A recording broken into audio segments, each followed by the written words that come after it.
thought he might get outside. And he loses the football a second time. But this will fortunately wind up out of bounds. Now, I have to admit, partner, that I've often thought that I don't like this rule, where the offensive player fumbles the ball, it goes out of bounds, and they get to keep it. That's just because you're a defensive guy. That's why you don't like it. Yeah, you're right. It is a slanted view, isn't it? But this is where, for the offensive team, the sideline is their friend. Usually it's not there for him. Yeah, exactly right. I actually played for a guy in college. You know what he used to name the sideline? Sammy. Sammy sideline, and use him well. Mayfield going to lead the Browns up now, 1st and 10. They start on the ground with Nick Chubb. And forget about finding a lane. He barely had time to look up before he was planted in the backfield. Sometimes with the running game, you've just got to stick with it. Look, it's the third quarter, no time to panic. But that also doesn't mean you just do it the same way you've been doing it the entire ball game. Maybe change up some blocking assignments or run a few different plays, but stay with the overall essence of the running game. Flushed out right. Oh, he's got a man wide open, complete. That one goes for 24 yards. Looked like the defense put pretty good pressure on him, but he's able to flush out to his right to try and evade people. On the run, had to get on his horse. Still accurately throws a nice pass for a first down. Handoff comes to Chubb. And this play will be blown up. He'll lose yardage back at the 38. It's a loss of a yard there, and now 2nd down. Now, they struggled to get him rolling on the ground in the first half, and that's sort of continuing here in the third quarter. Yeah, but I don't think it's time to abandon the running game. I would say keep feeding the horse, and I believe he'll eventually reward them, especially as we get deeper in the game. Hurry up, here we go. Mayfield on play action. And he almost had it defensively. Could have been a game changer there in this second half. Instead, it's 3rd down. You're down 2 touchdowns. You just know defensively you absolutely have to come up with a big play. That nearly was one right there. Looked over at the sideline immediately after the drop and just saw the dejection. They felt it. They thought he had it. Unfortunately, couldn't come up with it. And he's going to get it down to the 33-yard line here. Call it a gain of 5. 4th down now. Running lanes were at a premium in the first half, but he's able to find some room there, and he's hoping that that's a precursor of a big second half.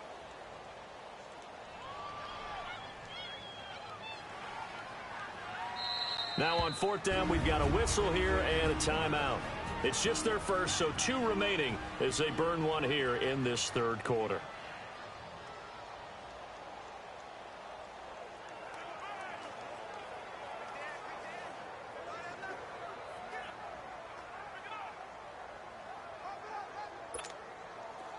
So now the Browns will turn it over to their field goal unit here. From the right hash and call it an even 50 yards.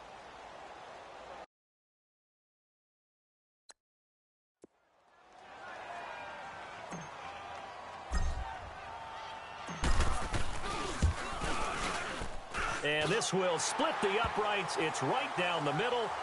And that'll push the lead up to 17.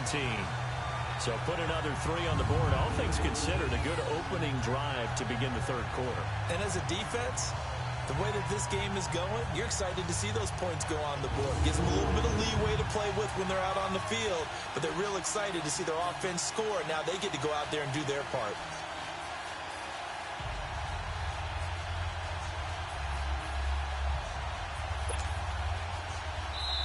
And now a whistle and a timeout called by the kicking team.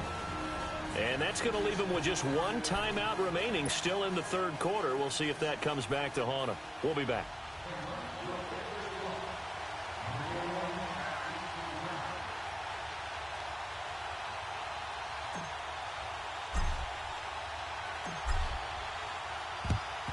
And this is going to be covered up by the Redskins. And that's why you have your hands team out there on the field. Those are the best guys ready to make that play. And let's face it, it was executed well. It wasn't a bad kick. It wasn't anything like that. Just that the normal outcome actually came to play. Analytics will tell you it's a very low possibility of getting the ball for the team kicking it in an onside kick situation. You're all about the numbers, aren't you? All about the numbers, baby. It's a new game now. They don't lie.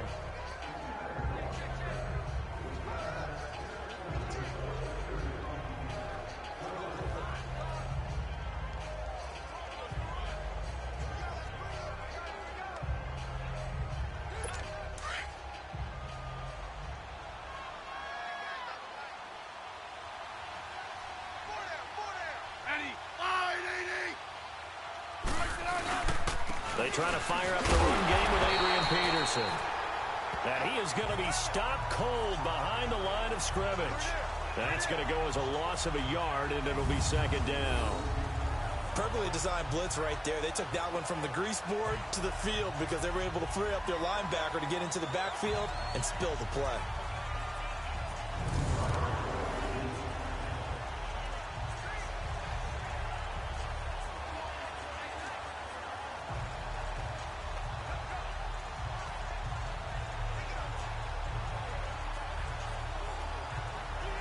A loss of a yard there to start out. That leads to a 2nd and 11. I said 580. Here's Smith now on second down. And incomplete. Jordan Reed was the intended target. And now it's third down. Let's face it, if you want to get back into the game, these are the kind of throws you got to hit. He's wide open right there. Got to be able to get it to him, don't you think? And those are the throws that haven't been available to them every time he's dropped a pass. Yeah, that's a big miss.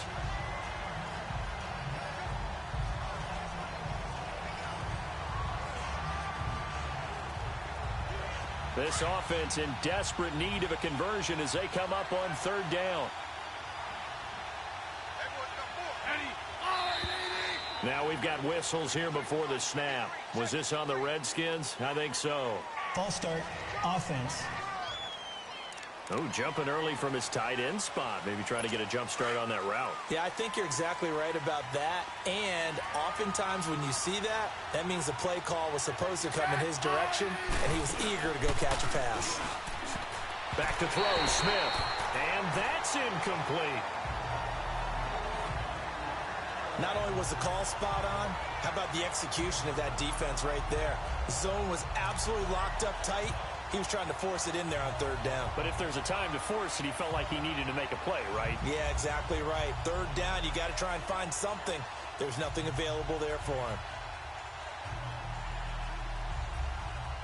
Here's Tressway now as the drive goes backwards, so he's on to punt it away. Now here's a whistle and a timeout. It's called by the receiving team here.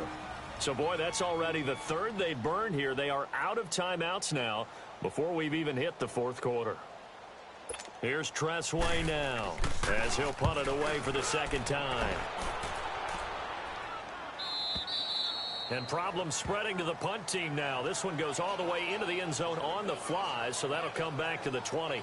And now Cleveland geared up to take the field. This is sort of what you would call a put-away drive, isn't it? They score here, especially a touchdown. It's almost out of reach. It certainly feels that way, and I think that they're going to call their plays accordingly because what you really want to do, even though you know the scoreboard is still up there and the game's going to go on, in fact, you can take the spirit away from another team, that their drive and will to come back and win can be taken with another score right here. It's still third quarter, but you just get that feel. Yeah, they're teetering right there on the brink, aren't they?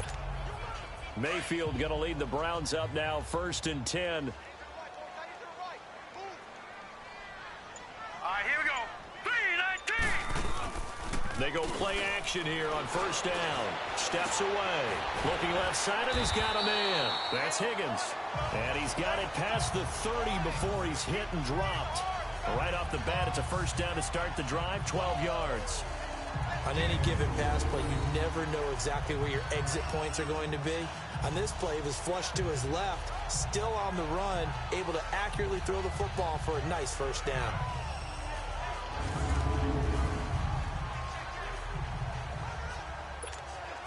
From the 32 now, here's 1st and 10.